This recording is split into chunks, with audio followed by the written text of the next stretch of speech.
Kalau pembacaan Mazmur di nomor 71, teks khotbah untuk hari ini ada beberapa pilihan sih. Tadi pagi di Gading Serpong saya mengambil teks pilihan yang dari Yesus dibawa ke Mesir. Ya. Itu juga adalah teks untuk hari ini, jadi itu cerita setelah Natal. Tapi juga ada cerita setelah Natal yang lain, yaitu Simeon deh, kita membaca bagian ini.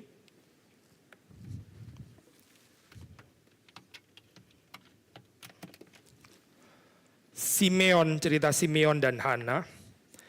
Ini juga adalah cerita setelah Natal, kelahiran. Kita membaca dari Injil Lukas. Kita membuka Injil Lukas.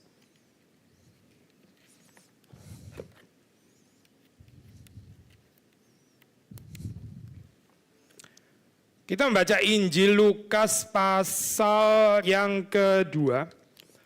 Pasal yang kedua kita membaca dari ayat yang ke-25. Lukas 2 ayat 25 dan seterusnya, mungkin sampai ayat yang ke-35. Saya membaca bagian kalimat tidak langsung alias bagian narasi narator. Saudara membaca semua kalimat langsung, kita bergantian. Saya membaca kalimat tidak langsung, sudah membaca kalimat langsung. Lukas 2 mulai ayat ke-25. Adalah di Yerusalem seorang bernama Simeon, ia seorang yang benar dan saleh yang menantikan penghiburan bagi Israel.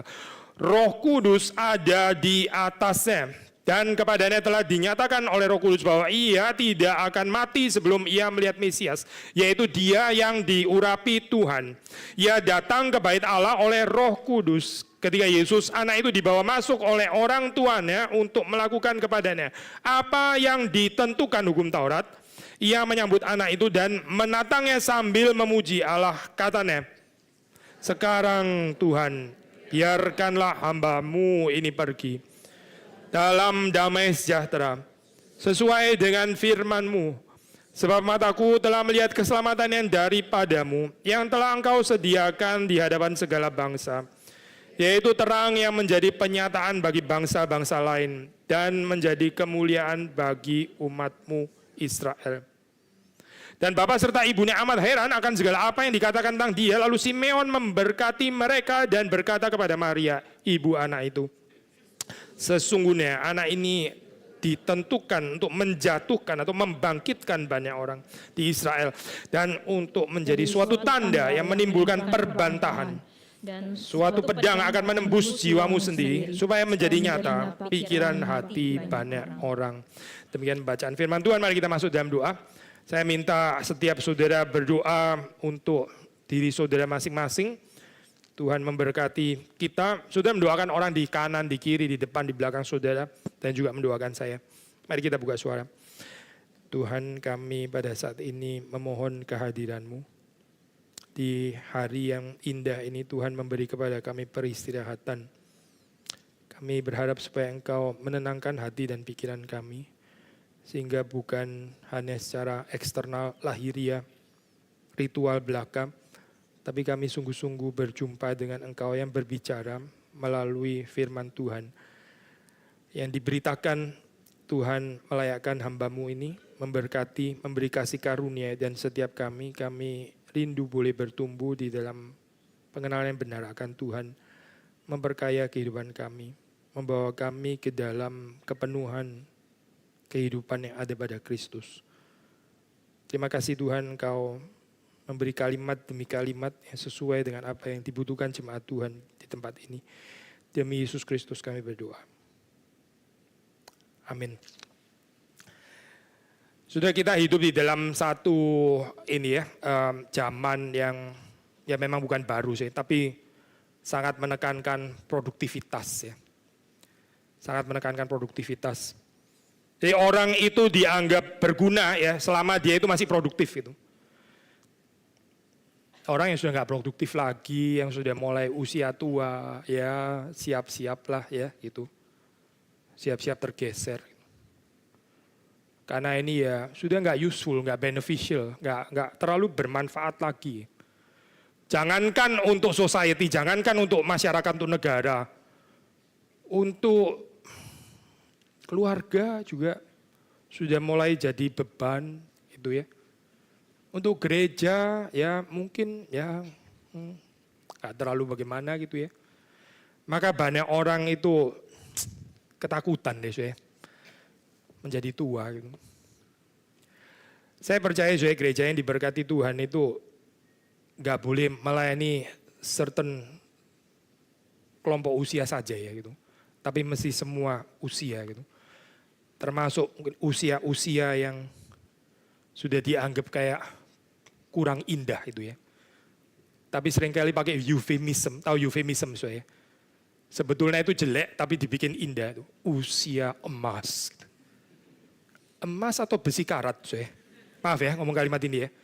Usia indah, indah atau rentah sebetulnya gitu. Usia pikun, gak enak ya ngomong kayak begini ya. Kayak kurang korek ya saya. Kita bikin euphemism gitu ya. Padahal sebetulnya ya, mungkin cuma tinggal di dalam istilah. Sudah menurut Alkitab, menurut Injil yang kita percaya, menurut kitab suci, ya, kita itu nggak diundang untuk bermain di dalam slogan gitu. Slogan tapi terus kemudian kita bilang indah lah, emas lah dan seterusnya. Lalu tapi apa kenyataannya kita nggak memberikan tempat ya untuk orang-orang seperti itu. Kita nggak kasih ruang ya. Dianggap orang-orang yang oke lah, yang indah paling ya dulu dia sudah pernah berjaya. Dia dulu sudah pernah ada kontribusi nih, tapi sekarang waktu tua ya sudah semua orang mesti terima dong ya. Maka banyak orang tua itu bergumul dengan kesulitan ini. Saudara dan saya sebagian mungkin belum sampai ke sana ya gitu ya. Tapi banyak orang itu bergumul. Salah satu keindahan iman Kristen ya ini Judeo-Christian tradition ya, itu ada di dalam 10 hukum itu ya. Perintah keempat, hormatilah ayahmu dan ibumu. Sederhana ya kalimat ini ya. Sederhana lu sebetulnya itu. Tapi apa artinya hormatilah ayahmu dan ibumu ya. Waktu mereka sudah mulai tua ya, jangan disingkirkan gitu. Jangan lu bilang ya ini useful tapi waktu dulu masih produktif, sekarang sudah nggak ada uangnya. Sekarang sudah cenderung jadi beban. Sekarang saya nggak bisa jalan cepat, saya susah traveling karena ada ini, mesti ngurusin dan sebagainya. Jangan saya, itu nggak menghormati ayah dan ibu namanya gitu. Menghormati itu bukan ketemu terus tunduk gitu, bukan itu maksudnya gitu. Menghormati itu termasuk bisa merawat waktu mereka itu kurang fungsional lagi gitu. Waktu sudah di dalam kehidupan cenderung menjadi beban ya. Tapi bisa tetap ada cinta kasih, menghormati. Karena kita bukan menghormati orang karena dia useful, karena dia beneficial. Itu oportunistik bener ya saya. Itu bukan kekristenan itu orang oportunis namanya. Saya hormat karena waktu saya hormat saya bisa dapat tunjangan. Saya bisa dapat protection, saya bisa dapat kemudahan. Apa-apaan Zoe, ini bukan kekristenan ini. Kekristenan itu menghormati meskipun yang dihormati itu sudah menjadi beban. Kenapa Zoe? I think dasarnya sederhana, yaitu karena kita sendiri membebani Tuhan. Saudara dan saya itu beban untuk Tuhan. Gitu. Orang yang mengenal Tuhan, yang menerima kita sebagai beban, ya harusnya di dalam kehidupannya itu diubahkan, bisa menerima orang lain juga sebagai beban. Bukan cuma sesama yang dianggap kontributif dan beneficial di dalam kehidupannya. Gitu. Dan cerita di Lukas 2, ini Simeon dan Hana ini sama-sama orang tua ya. Alkitab memberi tempat untuk orang ini gitu. Dan ceritanya sangat menyentuh ya. Salah satu ayat yang sangat banyak digubah ya di dalam kitab suci itu dari perkataan Simeon ini ya.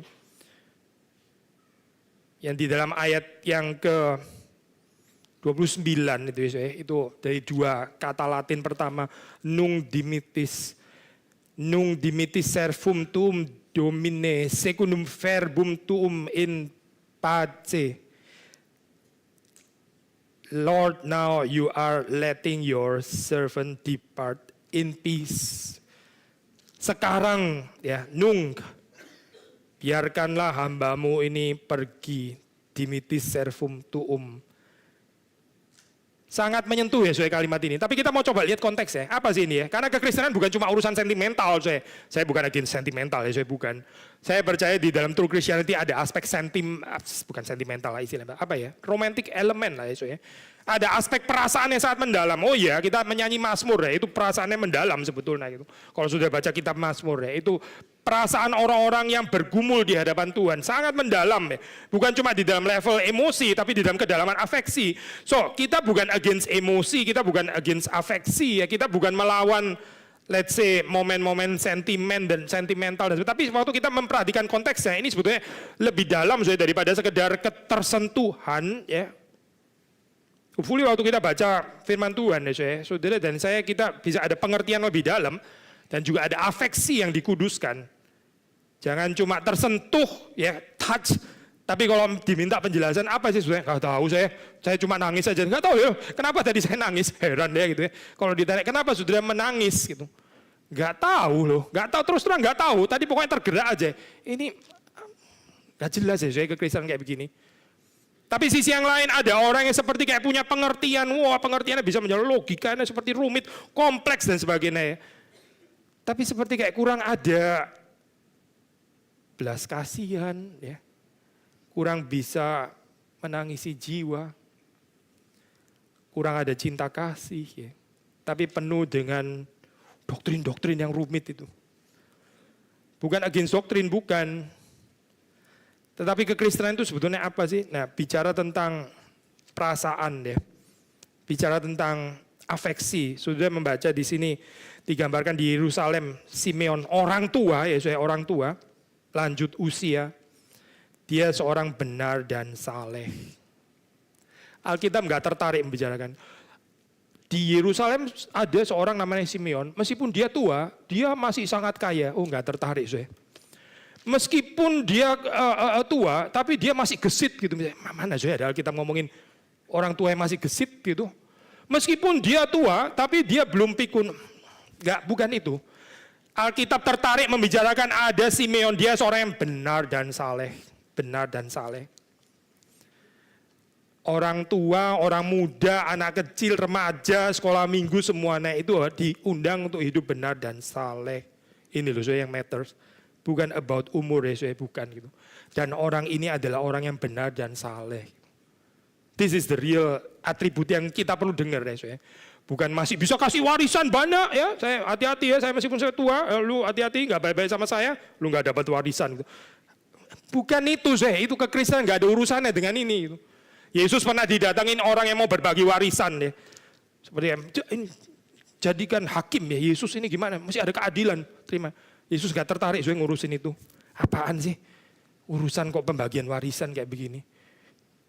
Orang itu hatinya itu gak seharusnya itu ada pada harta dan ada pada uang.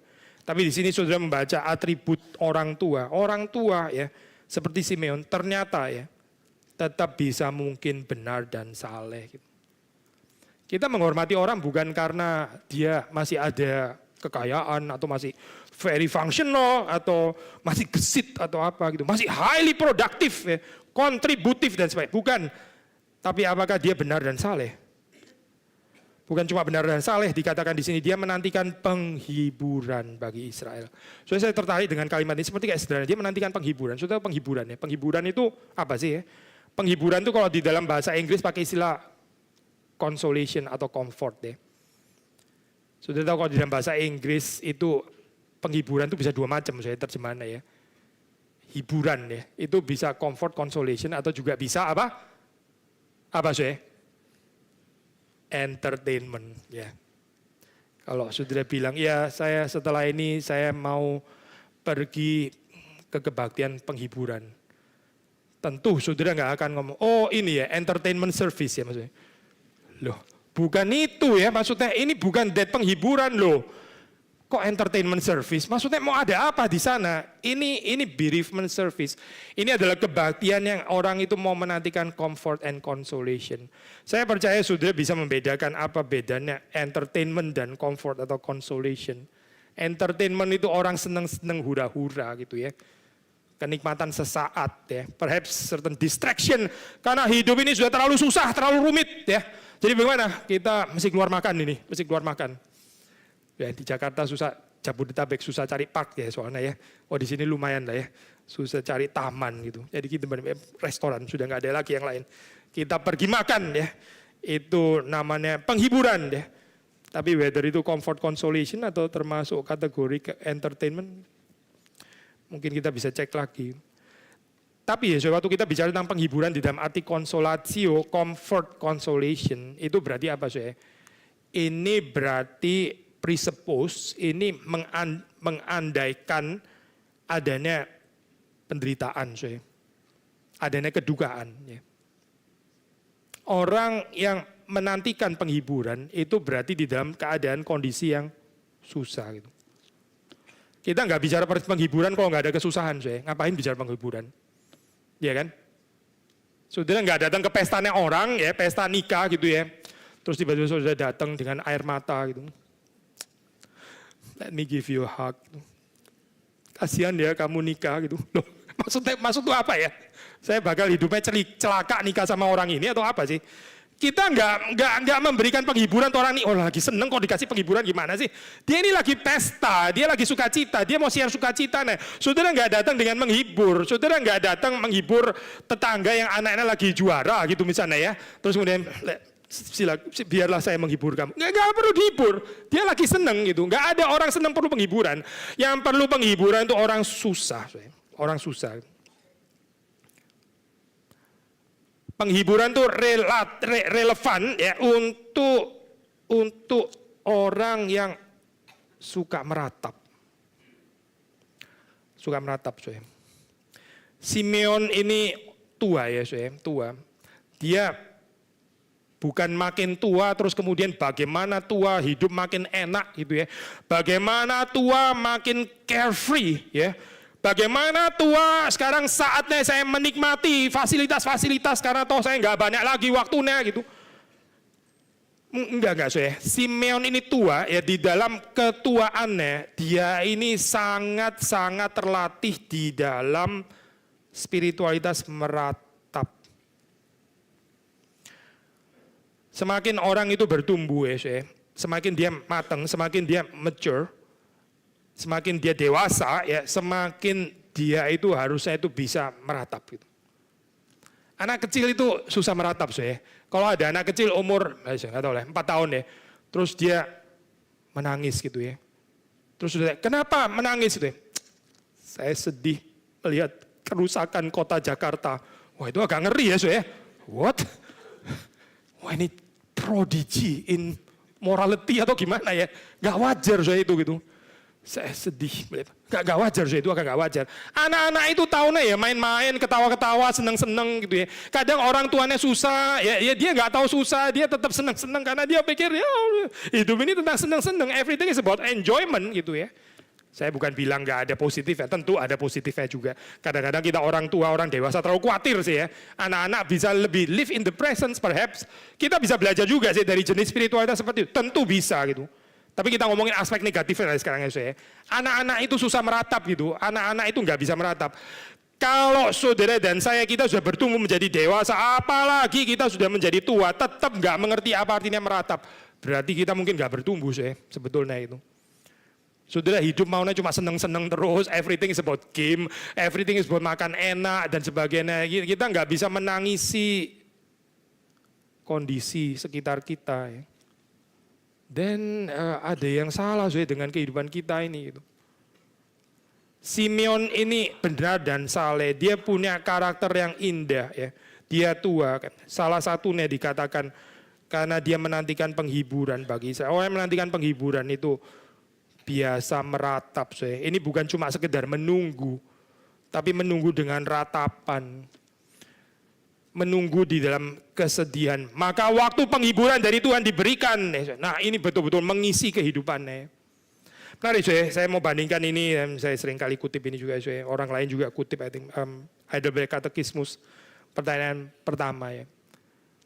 What is your only comfort in life and in death? Apa penghiburanmu satu-satunya di dalam hidup ini dan di dalam kematian? Bicara penghiburan. Saya pernah ikut satu conference internasional di Belanda ya, waktu itu bahas Heidelberg Catechismus. Terus ada seorang teolog yang bilang ini perlu direvisi, perlu dikontekstualisasi. Kontekstualisasi dalam teologi sih biasa ya, soalnya nggak gimana sih. Tapi dia mengusulkan, kenapa kok bicara comfort ya? Kenapa anak muda zaman sekarang itu cari happiness bukan sih? Boleh nggak sih kita kontekstualisasikan, terjemahkan di dalam bahasa modern? What is your only happiness? Ya, terus kemudian saya merenungkan bagian itu ya. Saya pikir-pikir ya. Itu kalau diganti dengan happiness ya, bisa banyak orang salah mengerti gitu. Ada certain kedalaman dengan istilah what is your only comfort, apa penghiburanmu.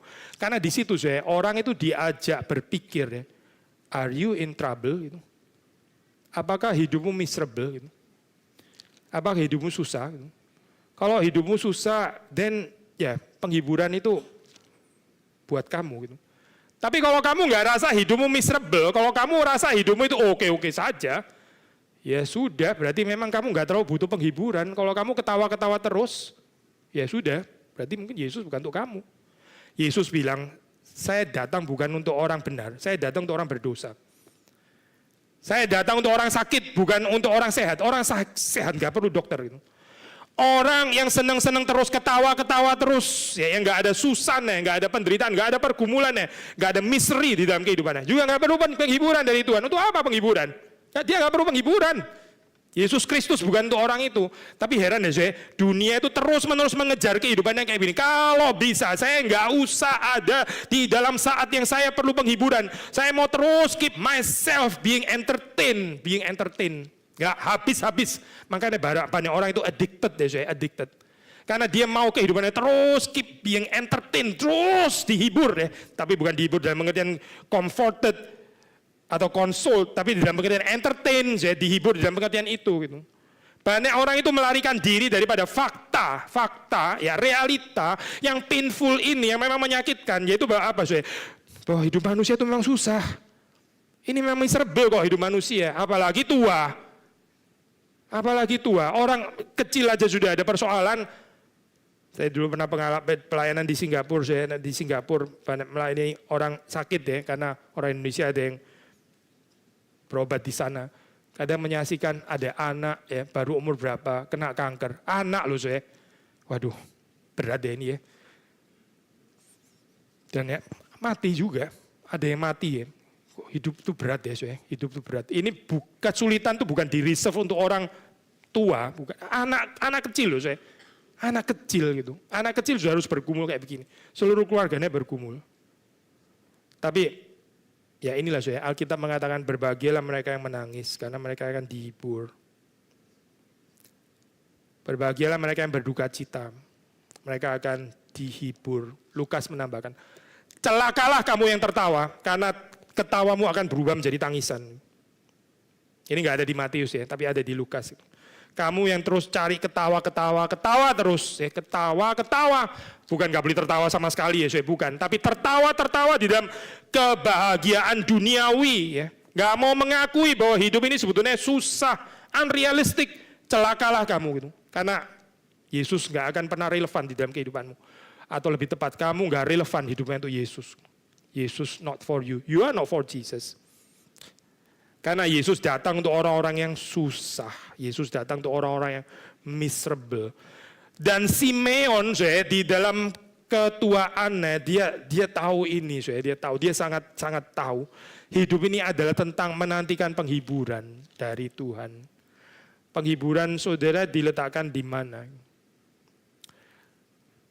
Saudara meletakkan penghiburan di mana? Ada orang meletakkan penghiburan di dalam, ya hidup itu mesti comfortable. By the way, istilahnya masih pakai comfort ya. Comfort ya, tapi begitu jadi comfortable, comfort dari comfortable, comfort. Artinya bukan jadi penghiburan lagi ya, tapi hidup yang nyaman ya. Hidup itu ada penghiburan kalau saya comfortable dong, namanya aja comfort and comfortable. Lalu sepanjang kehidupan dikejar untuk mencapai comfortable living, ya itulah penghiburan. Ada yang lain, penghiburan itu apa? Penghiburan itu ada di dalam kalau kita punya security, financial security. Apalagi kalau bisa ada financial freedom, so called financial freedom. Sudah nggak harus mikirin lagi, cukup nggak cukup. tuh loh. Sudah nggak mikir lagi mau spend aja. Financial freedom itu namanya. Sudah sampai stage itu. Itulah penghiburan deh. Banyak orang itu bergerak, itu socially climbing, ya, climbing the ladder, naik ke sana sudah dapat apa? Ya dapat ini financial freedom. That is the true penghiburan. Tapi Lukas mengatakan, celakalah kamu yang kaya. Di dalam kekayaan kamu mendapatkan penghiburanmu. Celaka kamu. Karena penghiburan itu bukan di sana. Penghiburan bukan ada di sana, saya. Penghiburan itu ya penghiburan ada di dalam Tuhan, saya. Di dalam Tuhan. Dan itulah yang dinantikan oleh Simeon di sini ya. Yang benar dan saleh. Dia menantikan penghiburan bagi Israel. Hidupnya itu dipenuhi dengan air mata, saya. Lamentasi, ratapan.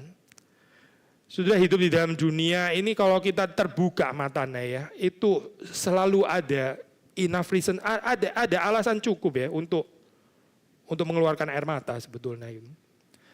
Tapi kita kadang-kadang nggak suka dengan itu ya. Ataupun kalau keluar air mata, kita keluar air matanya self pity untuk kesulitan kita sendiri. Untuk ketersinggungan kita, terus kita nangis gitu ya. Kita di-exclude, dijauhi orang lain, kita nangis. Ya ini, si Simeon bukan ini, saya bukan. Itu anak kecil nangis kayak begitu. Anak kecil nangis, kenapa? Iya, si itu nggak mau main sama aku. Ya, anak kecil, wajar. Kalau orang dewasa kayak begini, iya, si itu nggak mau berteman sama, gimana sih saya ini umur berapa sebetulnya gitu. Tapi secara sikap hati mungkin masih banyak loh saya orang dewasa kayak begini ya. Marah, sedih, dan sebagainya. Memang sih ada emosi, ada afeksi, tapi affection itu selfish ya, selfish. Untuk dirinya sendiri, nggak ada hubungannya dengan penantian akan Tuhan. Kita ini sudah selesai Natal ya sebetulnya itu. Selesai Natal itu kan ya, Advent itu penantian, betul kan? Advent penantian, Natal kita merayakan, inilah kedatangannya ya. Dan cuma ini di dalam tradisi Kristen yang menarik ya. Waktu kita bicara Natal, memang itu kedatangan Kristus ya. Kristus akan datang kembali. Betul kan Yesus ya? Kristus datang kembali. Ini antara Natal, kedatangan yang pertama dengan kedatangan kembali. Ini nih Advent panjang. Saudara nggak pernah bisa keluar daripada masa Advent sebetulnya itu.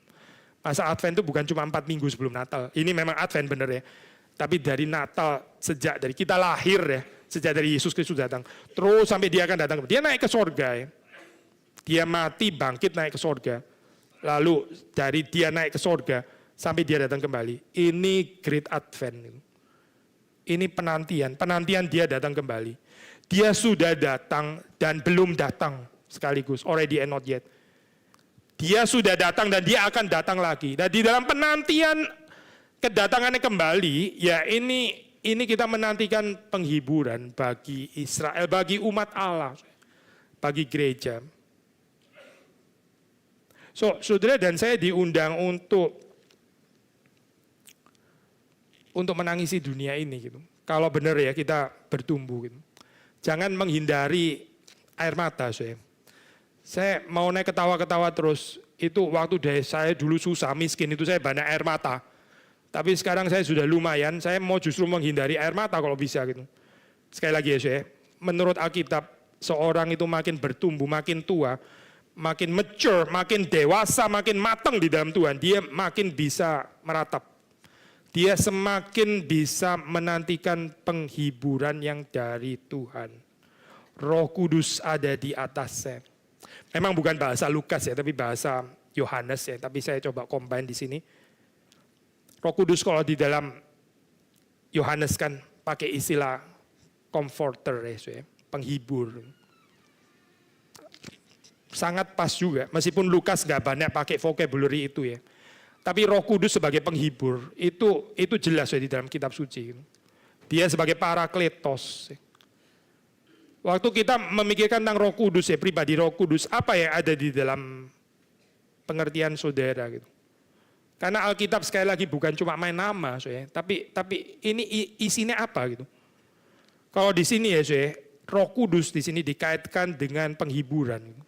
Roh Kudus itu roh penghibur yang masuk ke dalam keadaan hidup kita yang fragile, yang vulnerable itu saya, yang rapuh dan rentan itu ya. Seperti orang tua, regardless umur saudara berapa. Hidup yang rapuh dan ya gampang pecah ini ya. Itu Roh Kudus masuk ke dalamnya. Roh Kudus ada di atasnya. Kepadanya telah dinyatakan oleh Roh Kudus, dia tidak akan mati. Nah ini memang khusus ya, ini particular. Dia tidak akan mati sebelum ia melihat Mesias, yaitu dia yang diurapi Tuhan. Simeon datang ke bait Allah, berarti dia tekun beribadah oleh Roh Kudus. Roh Kudus waktu bekerja, dia akan membawa kepada seseorang untuk menantikan penghiburan ya, yang dari Tuhan. Dia akan menolong kita, dia akan menghibur kita di dalam ratapan. Bahkan bisa meratap itu sendiri ya, itu juga pekerjaan Roh Kudus. Itu bukan karena saudara lebih saleh di dalam meratap, bukan. Itu pun juga sudah pekerjaan Roh Kudus. Sudah kalau saya baca-baca cerita revival ya, saya suka sekali dengan cerita kebangunan rohani gitu. Nah, itu waktu kita baca ada pattern yang terus berulang gitu. Salah satu patternnya ya ini ya, sebelum ada kebangunan rohani, itu selalu ada satu atau beberapa orang yang digerakkan Tuhan untuk meratap gitu. Untuk meratap. Gak ada kebangunan rohani yang tanpa ratapan, itu gak ada. Karena kebangunan rohani bukan tentang happy-happy, senang-senang ya. Apalagi euforia, tahu euforia gak? Euforia itu senang-senang sesaat gitu ya. Biasanya orang bisa ada euforia, tapi setelah itu terus apa gitu ya. Setelah itu suam-suam kuku lagi gitu. Ya berarti itu euforia. Kekristenan bukan tentang euforia, kekristenan itu sesuatu yang mendalam ya. Dikerjakan Tuhan itu sampai kepada akar-akarnya gitu. Bukan permukaan. Karena permukaan itu gampang hilang ya. Hidup itu bisa dangkal, dan waktu hidup saudara dan saya dangkal, kita nggak mengerti kedalaman Kristus itu apa artinya. Tetapi berbahagia kalau kita bisa menangis bukan karena selfish tadi ya, bukan karena self-centered, tapi karena menangisi yang lain ya. Gak usah jauh-jauh lah mulai dari keluarga saja gitu. Menangisi anak ya, suami, istri ya, tetangga, keadaan di sekitar kita. Dan ini beberapa waktu lalu saya nggak tahu saudara mungkin mengikuti beritanya juga gitu, tapi di Jerman di salah satu kota Magdeburg itu agak di atas ya, ada satu mobil masuk ini ya, sengaja itu, lalu terus kemudian nabrakin orang-orang. Dulu berapa tahun yang lalu di Berlin pernah ada kayak begini, tapi itu sudah agak lama ya. Terus tahun ini lagi, setelah sekian lama tenang ya. Masuk ke Christmas market deh, orang itu mau share joy, ya, ini apa, Christmas vibe gitu ya. Something yang beautiful secara tradition, tapi terus kemudian ada mobil masuk tabrakin orang-orang yang luka, mungkin sudah lebih dari 100 ya kalau nggak salah. Yang mati pertama diumumin 2, terus naik terus itu. Beberapa juga masih kritikal. Kita membaca ini seperti ini nggak cocok ya untuk cerita Natal sebetulnya. Natal itu kan bukan ini ya sebetulnya. Natal bukan tentang pembunuhan kayak gini kan ya. Jadi tadi pagi saya khotbah di ini Gading Serpong ya. Setelah Natal, setelah Yesus lahir, ya, itu ada Herodes yang mau bunuh Yesus. Natal itu di dalam Alkitab itu spektrum ya. Itu tentang termasuk juga penganiayaan, usaha pembunuhan, kebencian, itu Natal gitu. Kita maunya Natal yang ini ya, Pak, yang ada Christmas vibe, terus lagu-lagu Natal, ada kado-kado di bawah apa itu pohon Natal. Ya, sayang kita hidup di tropical land, nggak bisa ada tungku-tungku, sudah panas kayak gini mau tungku lagi. Nah, mungkin lah itu nyalain AC atau mungkin bara palsu, sebetulnya lampu dicolok gitu. Waduh itu kayaknya beautiful gitu ya. Terus bikin snow buatan gitu dan sebagainya. Kita suka that kind of Christmas vibe ya, very sentimental, touching. Terus putar lagu-lagu Natal, ya. Nat King Cole mungkin. Waduh, ini lain banget memang ini festive season gitu ya. Tapi nggak ada yang mengharapkan Natal terus kemudian ada mobil masuk terjang ya, dan orang mati. Tapi bukankah itu cerita yang mirip kita baca di Alkitab? Saya bukan membenarkan peristiwa ini ya. Tapi Yesus juga dikejar-kejar kan. Tapi karena memang belum waktunya Tuhan, Yesus belum mati. Tapi bukan gak ada kematian, karena Herodes sangat marah ya. Dan dia membunuh anak-anak yang di bawah umur 2 tahun. Benar-benar mati terjadi pembunuhan. Karena apa saya? Ya karena peristiwa Natal itu. Gak ada tempat ya saya bicara Natal atau post Natal di dalam perspektif ini gitu. Mungkin kita suka model kekristenan sentimentalisme gitu. Dan di sini kita membaca sekali lagi ya berita post Natal ya, ada Simon yang sudah tua renta ini. Hana bukan kebetulan juga tua renta, sama-sama orang tua ya di sini ya. Tapi kehidupan mereka itu boleh saudara dan saya pelajari. Mereka ini ada Roh Kudus. Dan Roh Kudus membawa mereka kepada ratapan, kepada penghiburan, kepada penantian akan Mesias, kepada ibadah ke bait Allah. Ia datang ke bait Allah oleh Roh Kudus. Beribadah kepada Tuhan. Saya mungkin gak cukup waktu saya untuk gali bagian ini. Sebetulnya kalau saudara perhatikan lagi, ini ada motif Samuel ya sebetulnya di dalam cerita ini. Ada kemiripan dengan cerita Samuel di Perjanjian Lama. Ini ada Samuel, ini Yesus as the new Samuel. Ya, ini Samuel yang baru. Samuel itu tipologi menuju kepada Kristus. Ada kemiripan ya. Kalau yang di dalam cerita pelarian ke Egypt ke Mesir itu Yesus dan Musa ya. Kalau di sini Yesus dan Samuel gitu. Samuel juga dibawa ke tempel kan ya. Yesus bukan cuma dibawa ke tempel, dia adalah the true temple nih sebetulnya ya. Tapi meskipun dia adalah the true temple, dia tetap memenuhi Torah as a true Israelite sebagai orang Israel sejati. Dia datang ke bait Allah oleh Roh Kudus. Nah, lalu kemudian kita membaca di sini Simeon menyambut anak itu, menantangnya dan dia dengan memuji Allah, nung dimitis. Sekarang Tuhan biarkanlah hambamu ini pergi. Kalimat yang sangat touching ya. Ini orang tua kalau sudah terakhir terus ngomong kalimat sekarang Tuhan biarkanlah hambamu ini pergi. Mungkin semua orang nangis gitu ya. Ini sudah waktunya perpisahan gitu.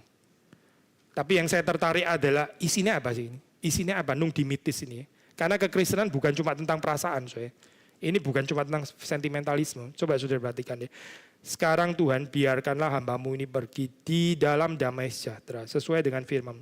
Sebab mataku telah melihat keselamatan yang daripadamu.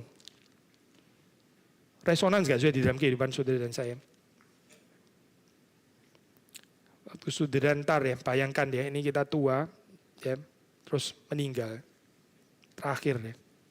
Saudara mau bilang kalimat apa? Sekarang papa, mama, ya, atau kakek, nenek sudah mau pergi ya. Apa terus kemudian kalimat berikutnya? Saya lega, anak-anak sudah sukses. Itu bukan nung dimitisnya di sini, saya bukan itu. Saya lega, kalian semua sudah baik-baik akur, saya sudah bagi warisan. Bukan itu, nggak ada di sini.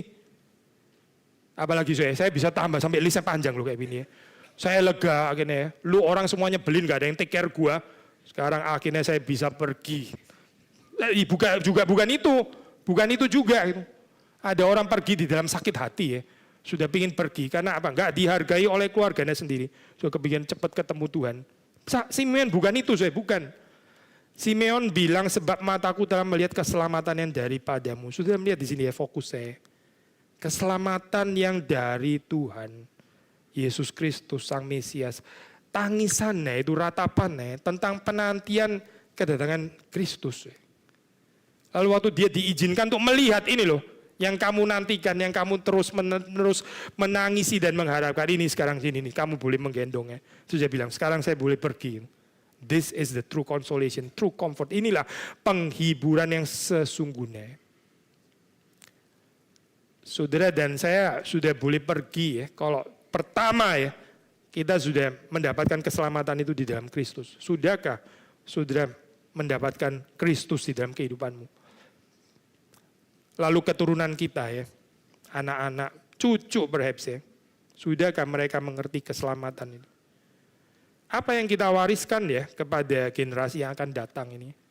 Hidup yang secomfortable mungkin gitu. Hidup yang kalau bisa jangan susah, maka jangan nikah sama orang salah gitu ya. Hidupmu susah gitu. Itu saya.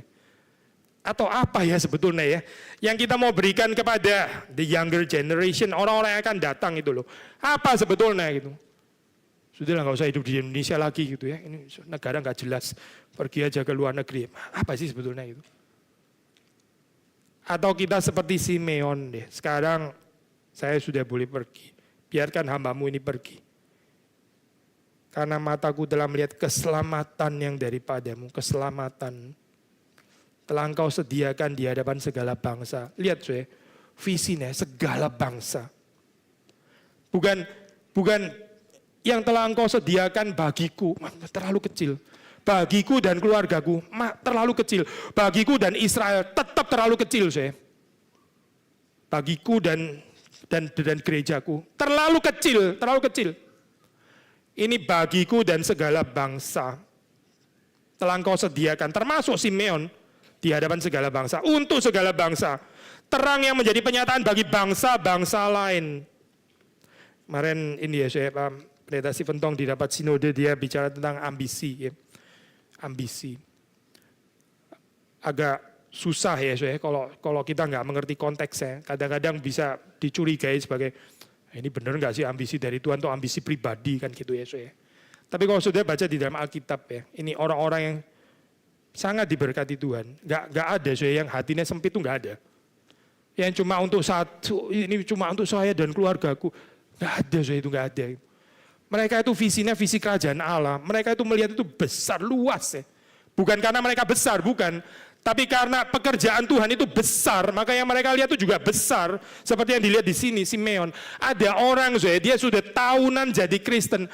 Dia itu melihat Tuhan itu sebagai apa yang menyelesaikan persoalan rumah tangganya. Muter di situ terus Anakku yang sakit, kurang pinter, kok nggak juara ya. Saya kok nggak cocok sama ini istriku, suamiku dan sebagainya. Ada yang bawa pembantu, saya pembantu ini gitu. Ada yang mau konseling sama hamba Tuhan ya. Pak, tolong damaikan saya dengan pembantu saya gitu. Saya pernah dengar.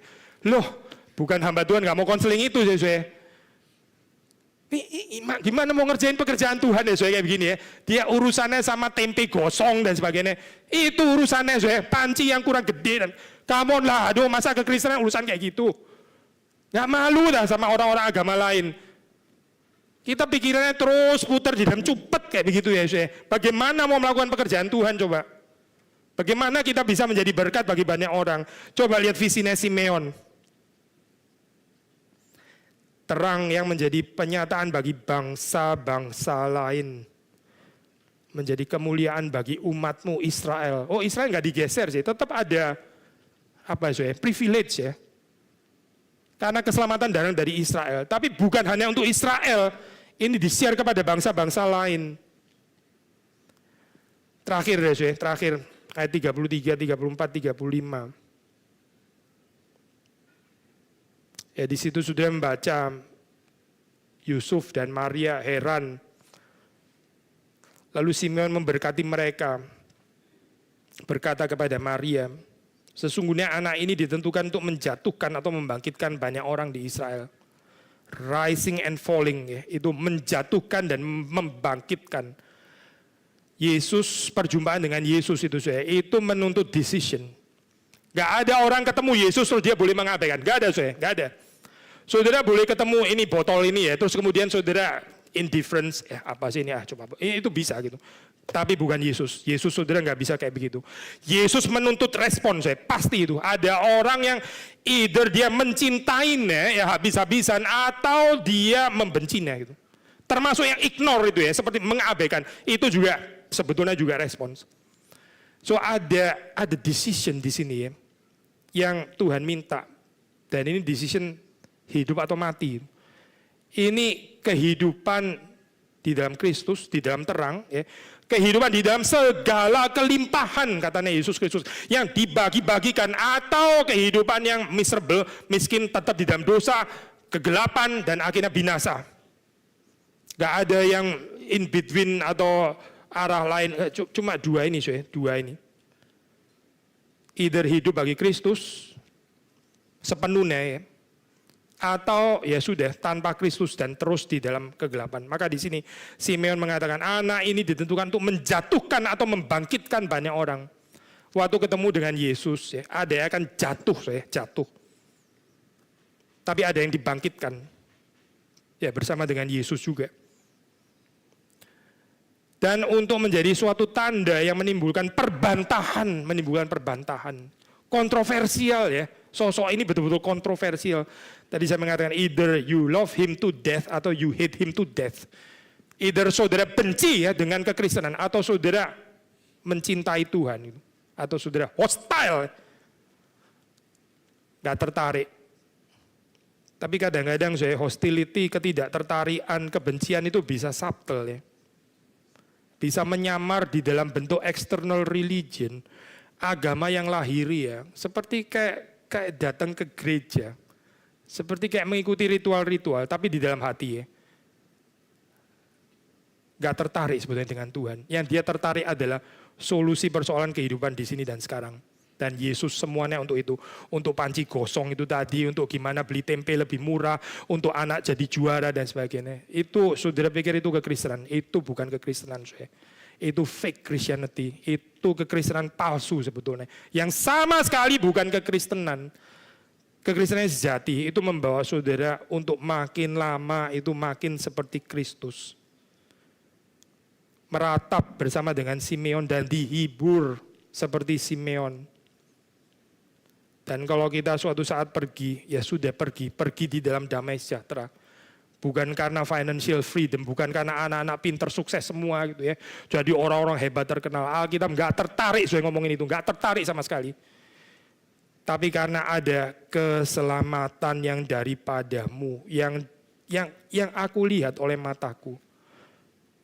Hopefully saya ini yang ya menjadi pengalaman hidup saudara dan saya.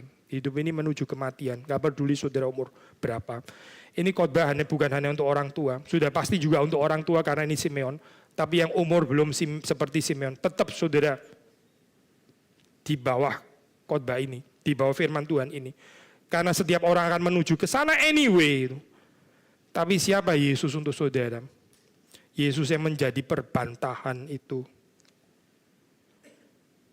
Dia akan menyatakan pikiran hati banyak orang. Akan terjadi polarisasi ya. Akan mengutupkan, memisahkan gitu, langsung memisahkan. Bersama dengan Yesus atau tidak bersama dengan Yesus. Kiranya Tuhan berbelas kasihan kepada kita semua. Mari kita masuk dalam doa.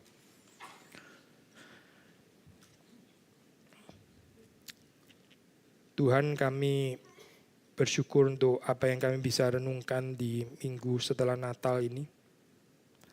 Dan kami mohon supaya Roh-Mu yang kudus boleh berbelas kasihan kepada kami. Ya, kami tidak dilewati oleh Tuhan. Kadang-kadang kami melihat Engkau mirip seperti dekorasi, aksesori yang boleh ada memperindah kehidupan kami. Tapi kami tidak sungguh-sungguh menjadikan Engkau sebagai fokus di dalam hidup kami.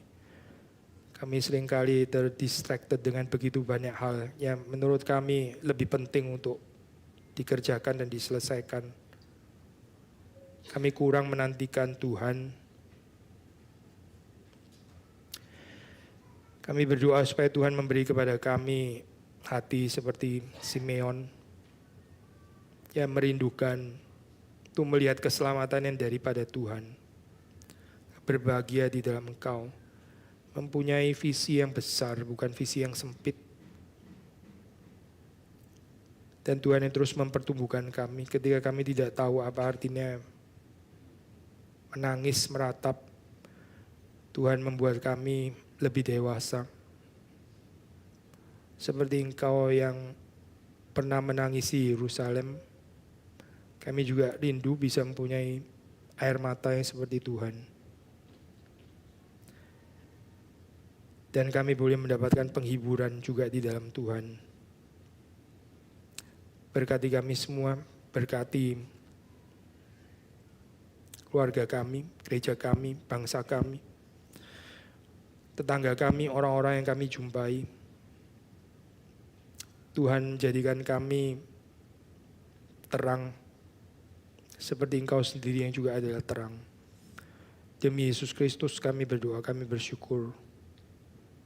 Amin.